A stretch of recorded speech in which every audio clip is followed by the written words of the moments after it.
আপুনি যদি চেণ্টৰ দোকান এখনলৈ যায় আপুনি গাত চেণ্ট নামাৰিলেও চেণ্টৰ গোন্ধটো পাবই আৰু আপোনাৰ গাত লাগি আহিব আপুনি বাহিৰলৈ আহিলেও আপোনাৰ গাটো সুগন্ধিৰে ভৰি থাকিব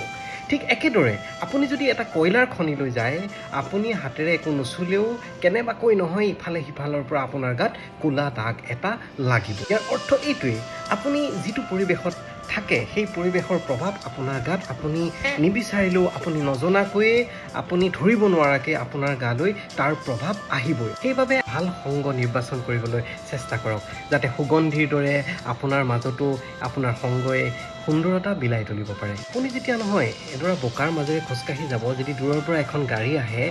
আপুনি অকণমান সাৱধান হ'ব যাতে গাড়ীৰ পৰা চকাটো পৰি চিটিকনি আহি বোকাৰে আপোনাৰ গাত নালাগে কিন্তু আপুনি সাৱধান হৈ অলপ দূৰেদি যাব নহয় তেতিয়া বোকাবোৰ অহংকাৰত উঠলি উঠে যে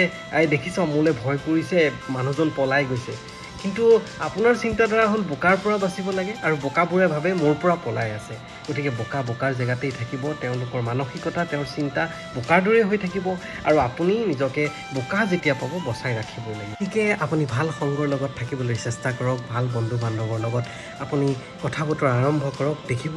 আপোনাৰো নিশ্চিতভাৱেই ভাল হ'ব